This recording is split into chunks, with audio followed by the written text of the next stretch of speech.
नशा चढ़ा हो तो सही और गलत का फर्क नहीं होता। ऐसा ही कुछ पटना में देखने के लिए मिला। बीजेपी कार्यकर्ताओं ने सत्ता के नशे में जाप कार्यकर्ताओं को कूट दिया, वो भी पुलिस के सामने। किसान बिल का विरोध कर रहे जाप के कार्यकर्ताओं ने जब बीजेपी ऑफिस के सामने हंगामा किया और किसान विरोधी बिल वापस लेने के लिए नारेबाजी की तो बस क्या था। हंगामा और मोदी मुर्दाबाद के नारे सत्ता के नशे में चूर बीजेपी कार्यकर्ताओं को बर्दाश्त नहीं हुआ। फिर बीजेपी कार्यकर्ताओं ने ले लाठी और चल भाटी की तरह जाप के कार्यकर्ताओं को दौड़ा दौड़ा कर कूट दिया, जबकि पुलिस वहीं तमाशा देखती रह गई। पप्पू यादव ने बीजेपी पर हमला किया है और बोला है कि बीजेपी के कार्यकर्ता भगवा गुंडाधारी हैं। हम बार बार कहते रहते हैं भगवा गुंडा अब विचलित हो गया है। चुनाव की घोषणा नहीं हुआ कि बहुत ज़्यादा विचलित। आज जब पूरा मुल्क सड़कों पर है, देश की किसान सड़कों पर है, कोई कहीं नहीं है। कुछ गोदी मीडिया आज भी कंगना रनावत, सुशांत और पद्माना, दीपिका पादुकोण चला रहा। किसान आंदोलन को नहीं दिखाने के लिए जिस तरीके से जो सरकार किसान की नहीं, उसको एक सेकंड रहने का राइट नहीं। पहले ही आप गरीब पर हमला कर चुके हैं। 1,44,000 यूथ आत्महत्या कर चुका है इस भारत में। 1,44,000, ये रिपोर्ट है, भारत सरकार के एनएससी की रिपोर्ट है कि बेरोजगारी में इतने आत्महत्या कर चुके हैं। और जब सड़कों पर किसान, आज बिहार और बिहारियों को पीटा गया, जिस तरीके से पूर्व विधायक रामचंद्र जी, छात्र अध्यक्ष विशाल जी और यूनिवर्सिटी अध्यक्ष मनीष जी को जिस तरीके से पीटा गया, जान मारने की साजिश थी रामचंद्र जी की। चारों तरफ से भगवा गुंडों ने हमला किया। ये सरकार गुंडई पर उतर चुकी है। गाड़ी को क्षतिग्रस्त की गई। इसीलिए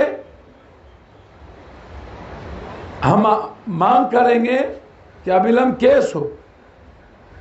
जनता तो जवाब देगी ही, लेकिन हम जनता को यह बताना चाहते हैं, महागुंडे लोग बैठे हैं लोकसभा विधानसभा में, और उसके जो गुंडे लोग हैं वो बैठे हैं बीजेपी के दफ्तर। और अब हिंदुस्तान की 130 करोड़ लोगों की आवाज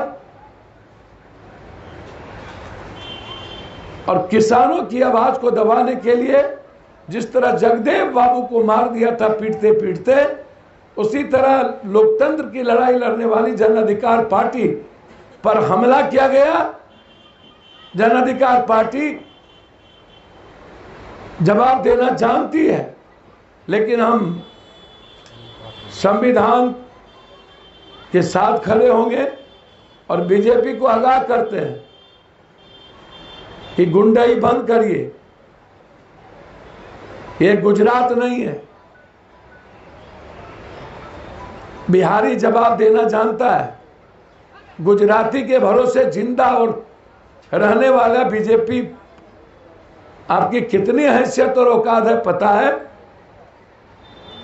इसलिए मुख्यमंत्री जी आप एफआईआर लॉन्च करिए, अन्यथा कोर्ट में हम लोग एफआईआर के लिए आगे बढ़े। लेकिन बीजेपी दफ्तर में आपके कार्यकर्ताओं के जाने की क्या जरूरत है? रही नहीं।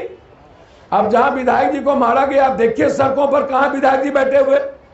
विधायक जी बैठे हुए कहां हैं? और यदि हमारा कोई एक वर्कर बीजेपी के गेट के बाहर गया तो पुलिस ना हमारे वर्कर को अरेस्ट करेगी? यह भगवा गुंडा मारेगी लाठी छोटा भाला फरसा निकाल करके। बीजेपी के दफ्तर में गुंडा बैठाते हैं आप, लाठी भाला लेके। विधायक जी कहां बैठे हुए हैं? और घेर करके जिस तरीके से हमारा हेड इंजरी है, पूरी दुनिया ने देखी है। अंतिम कील साबित होगा इसके लिए। आज चुनाव आयोग ने घोषणा किया और आज ही अंतिम कील साबित होगा। हम लोग 1 मिनट भी अब कहीं नहीं रुके, गए, सिंबॉलिक हिंदुस्तान में आवाज दी, बिहार जगा हुआ, हिटलर का शासन को खत्म करेंगे, जनता आ रही है। गए और घूम करके फिर हम लोग आ रहे थे और हमला कर दिया। लेकिन आपके कार्यकर्ता सबसे पहले गेट पर जाके हंगामा करते हैं। एक आदमी हंगामा होता है, ताला लगा हुआ हंगामा होता है। दर्जनों कार्यकर्ता वहां पे थे। तस्वीर भैया मेरे सब तस्वीर है, सब तस्वीर है। कार्यकर्ता यदि वहां पर आप आज वर्चुअल, आज पूरा देश सड़क पर है, तो जो किसान का विरोधी है उसके आगे में हमको बैठने का डेमोक्रेटिक राइट है ना। तो आप पुलिस ने अरेस्ट करेगी कि गुंडाई करिएगा, आप लाठी भाला से वार करिएगा? मेरा ये सवाल है। यदि गलतियां कुछ भी होगी तो पुलिस उस पर कार्रवाई करती। मानते हैं कि आपके कार्यकर्ताओं की भी गलती है? भैया क्यों माने? किसी भी डेमोक्रेसी अधिकार है कि हम किसी के घर पे नहीं, किसी के दफ्तर के आगे मंत्री को रोका जा सकता है, मुख्यमंत्री को रोका जा सकता है, वो जनता का चुना हुआ है। किसी के परिवार पर हम इसके सख्त खिलाफ होंगे।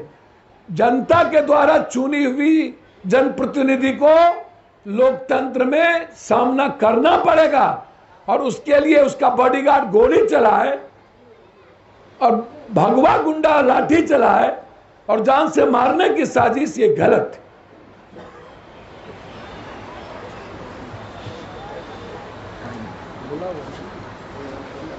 ये पीआईएल किस मुद्दे पे करते हैं?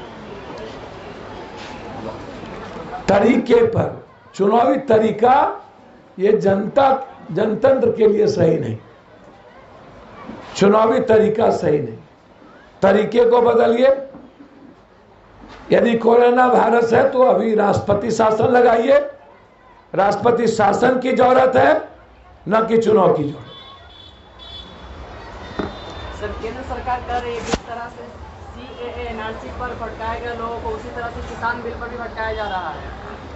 केंद्र सरकार को बीमारी में भी जमाती नजर आए थे, तो जमाती और साथ लगभग 33% मोदी के मंत्री को गला धर लिया था और अमिताभ बच्चन को भी धर लिया। बीजेपी ऑफिस में भी 176 लोगों को धर लिया। तो इस सपना में भी ना फबिया, ये भारत की आत्मा पर चोट है।